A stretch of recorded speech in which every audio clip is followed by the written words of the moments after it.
Bonjour et bienvenue. Aujourd'hui, on va parler d'un lieu emblématique de Paris, le Champ de Mars. Tout le monde connaît, mais voilà, les échos récents sont souvent moins idylliques. On entend beaucoup parler d'insécurité, surtout pour les femmes, et puis de ces vendeurs à la sauvette omniprésents. Alors pour creuser un peu tout ça, on se base sur une source précise. C'est un reportage vidéo, ça vient de la chaîne YouTube Frontières, et le titre, il est assez percutant. Viol, vente sauvage, l'horreur au Champ de Mars. Dedans, il y a des témoignages recueillis sur place, des Parisiens, des touristes, des commerçants, et puis le reporter qui donne ses propres observations. Bon, alors, qu'est-ce qu'on en tire de cette vidéo? Oui, bonjour. Effectivement, l'idée, c'est vraiment de décortiquer ce que cette source nous montre. Et ce qui frappe, je trouve, c'est la confrontation des perceptions. C'est pas du tout monolithique. On va essayer ensemble de synthétiser les points clés, d'analyser un peu les inquiétudes qui sont soulevées là, et de comprendre les différentes facettes du problème, tel que le reportage le dépeint, bien sûr. D'accord. Alors, commençons par ce qui traverse vraiment tout le reportage, j'ai l'impression, ce sentiment d'insécurité, et particulièrement la peur chez les femmes. La vidéo donne la parole à plusieurs jeunes femmes, et ce qui est frappant, c'est qu'elles expriment une vraie appréhension. Certaines disent clairement qu'elles n'osent plus venir seules, surtout le soir. Il y en a une qui dit, il y a des jeunes femmes qui n'osent plus venir le soir. C'est assez direct. Mhm. Et c'est pas juste une peur vague, elles décrivent des trucs très précis. Des mecs hyper bizarres qui traînent autour, le fait d'être dévisagé en permanence, relooker les gens de haut en bas. Il y a aussi les réflexions, les sifflements, ces fameux regards insistants. Et apparemment, ça arrive même en pleine journée, c'est ça qui est... Oui, c'est ce qui est dit. Voilà. Et une des femmes interviewées résume bien le poids de cette ambiance. Elle dit « Se faire agresser, que ce soit sexuellement ou non, juste verbalement déjà, c'est horrible ». C'est vrai que ça marque. Et le reportage, il rappelle aussi des faits divers récents pour contextualiser un peu. Il parle du viol d'une touriste ukrainienne par un mineur juste 2 jours avant leur tournage, et aussi d'une agression sexuelle sur 2 femmes par un groupe d'hommes en octobre dernier. Ça donne un fond assez sombre, quand même. Oui, c'est un élément central. Et cette perception du danger, elle est intéressante à analyser. Parce qu'il y a une sorte de paradoxe, ou du moins de tension dans les témoignages eux-mêmes. D'un côté, on a des personnes qui disent « Bon, l'insécurité, finalement, elle est partout. Ce n'est pas spécifique au Champ de Mars. » Oui, on entend ça aussi. Mais de l'autre, on voit bien des stratégies d'adaptation qui sont, elles, très liées à ce lieu précis. L'exemple que vous donniez de cette jeune femme qui met une veste en pleine chaleur, Oui. elle dit « J'ai pris une veste parce que je voulais pas être trop découverte ». Ça, c'est une réponse directe à un environnement qu'elle perçoit comme hostile à cet endroit-là. C'est très concret comme adaptation. Exactement. Et si on regarde les causes évoquées, ça varie aussi beaucoup. La vidéo montre une jeune femme roumaine qui, elle, pointe du doigt les étrangers, c'est son terme, tout en reconnaissant, et c'est intéressant, qu'elle est elle-même étrangère. Elle ajoute que Paris lui semble moins sûr que son pays. Bon, là encore, c'est important de dire, on rapporte un témoignage brut de la source. Bien sûr, on ne fait que relater ce qui est dans la vidéo. Et d'ailleurs, la vidéo donne aussi la parole à une commerçante du coin. Le reporter la décrit comme racisée, et son expérience, elle, est différente. Elle dit se sentir en sécurité parce qu'elle connaît bien les vendeurs de Tour Eiffel. Elle va même jusqu'à dire, limite, nos grands frères. Mais, et c'est là la nuance, elle ajoute tout de suite, le lieu n'est pas safe pour les femmes en vrai.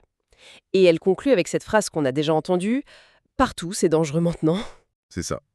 Et ça amène d'ailleurs une question que le reporter, dans la voix off du reportage, dit ne pas avoir osé poser directement à cette commerçante. Ah oui, d'accord. Laquelle? Il se demande si son apparence, le fait qu'elle soit perçue comme racisée, la protège différemment ou influence sa perception de la sécurité par rapport à une jeune femme blanche. Ce sont les termes employés. La source pose la question, mais elle reste ouverte.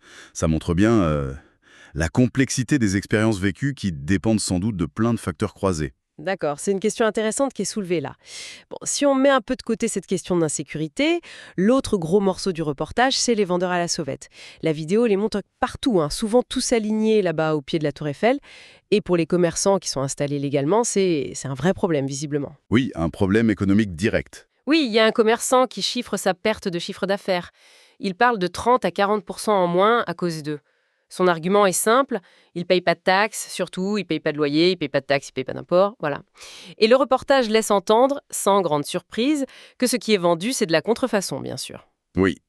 Et au-delà de l'aspect économique, le reportage s'arrête aussi sur certaines méthodes de vente. On y décrit en particulier une arnaque, celle dite au bracelet. Ah oui, j'ai vu ça. Voilà. Apparemment, des vendeurs ciblent des touristes, souvent des jeunes femmes, semble-t-il, leur attachent un bracelet au poignet, parfois un peu de force, et une fois que c'est fait, ils insistent lourdement pour se faire payer ce cadeau qui n'en était pas un. C'est présenté comme une pratique assez insistante, voire agressive. Hmm. Et face à ça, la police, elle fait quoi? Le reportage décrit un peu le jeu du chat et de la souris. Les vendeurs se font chasser. Mais ils reviennent. Exactement.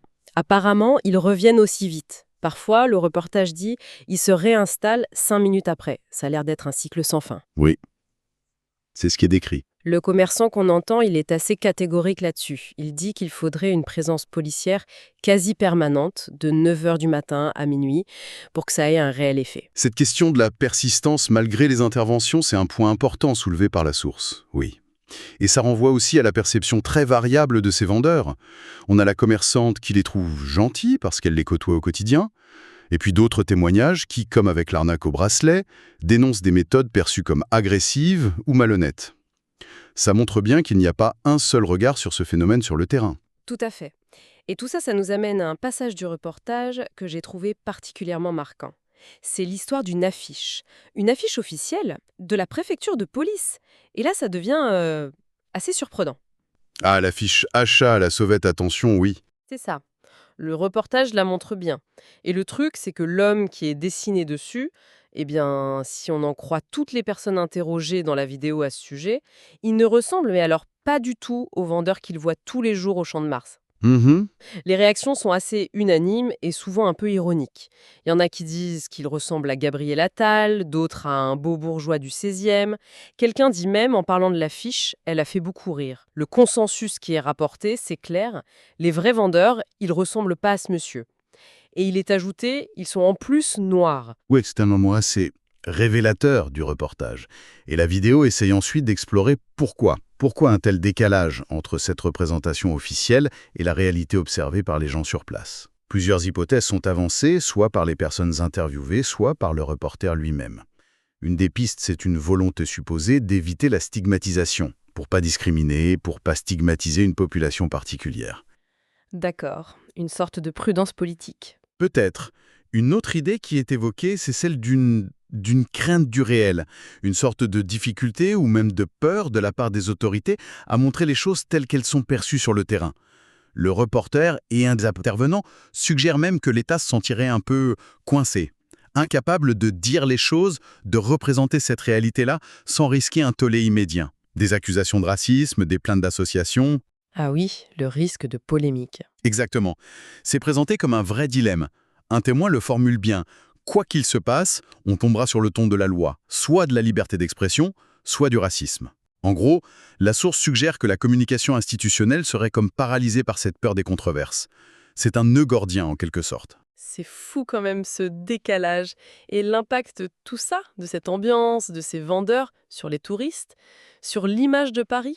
C'est le dernier grand point abordé dans le reportage, il me semble. Tout à fait. La vidéo interroge des visiteurs étrangers et leurs réactions sont parfois assez négatives. Certains disent carrément repartir avec une image déplorable de Paris à cause de ce qu'ils ont vu ou vécu au Champ de Mars. Oui, ce sentiment est exprimé. Et cette idée que la situation donne pas une bonne image, elle revient. Il y a une crainte, exprimée dans le reportage, que ça finisse par nuire à l'attractivité de Paris et même de la France. C'est une préoccupation logique. Pour un site qui est une vitrine mondiale comme le Champ de Mars, l'image, la sécurité perçue, c'est absolument fondamental. La peur qui transparaît dans la vidéo, c'est que cette mauvaise réputation, si elle s'installe, fasse fuir les touristes, avec évidemment un impact économique derrière. Comme le dit un des intervenants, ça va pas aussi faire entrer bénéficier la France. C'est très terre-à-terre. Oui, c'est clair. D'ailleurs, dans ce contexte d'inquiétude, la présence policière est mentionnée par certains comme quelque chose de rassurant. On entend des phrases comme « ça rassure » ou même un « vive la police ». Ça montre bien qu'il y a une demande de sécurité, visible, de la part d'une partie des gens interrogés. D'accord. Bon, alors, si on essaye de rassembler un peu tout ça, tout ce que nous montre ce reportage vidéo spécifique, qu'est-ce qui en ressort principalement? On a d'un côté ce climat d'insécurité, vécu différemment selon les personnes, mais particulièrement pesant pour les femmes, visiblement, et ça les pousse à adapter leur comportement, ça c'est clair. Mhm. On a le phénomène des vendeurs à la sauvette. C'est complexe, Nuisance économique, source d'agressivité pour certains, mais figure familière pour d'autres. Et puis, il y a cette histoire d'affiche, assez incroyable, qui pose des questions sur la représentation, la communication officielle, face à une réalité qui est visiblement sensible. Et enfin, l'impact sur l'image de Paris, sur l'expérience des touristes. C'est une bonne synthèse, oui. Ce que cette exploration de la source met vraiment en lumière, je crois, c'est l'extrême complexité de la situation telle qu'elle est racontée par les gens sur place. Le reportage met côte à côte des dangers réels ou potentiels, les agressions qui sont mentionnées, des peurs peut-être plus diffuses et surtout des perceptions qui sont très subjectives, qui varient énormément d'une personne à l'autre. Il n'y a pas de consensus évident sur les causes, ni sur les solutions. Et en filigrane de tout ça, la vidéo pointe du doigt une tension très forte, cette difficulté apparente à nommer, à décrire, à représenter publiquement certaines réalités sociales sans tomber immédiatement dans la polémique, dans les accusations de stigmatisation ou de racisme. C'est un peu ce terrain miné que leur reportage essaye de nous montrer. Oui, c'est très clair. Et ça m'amène à une dernière réflexion pour ouvrir un peu, en repensant justement à ce décalage dont on a parlé entre ce que les gens décrivent vivre sur le terrain et la communication officielle, comme cette affiche. On voit bien la tension. D'un côté, le vécu, le ressenti, les observations directes. De l'autre, une communication institutionnelle qui prend un chemin différent, peut-être par prudence, peut-être par calcul, on ne sait pas. Au-delà du cas précis du Champ de Mars, qu'est-ce que ça nous dit peut-être sur les défis plus généraux de la communication publique aujourd'hui? Dès qu'on touche à des sujets sociaux qui sont complexes, sensibles, qui divisent, comment parler de ces réalités sans simplifier à outrance ou sans mettre le feu aux poudres? C'est une vaste question sans doute.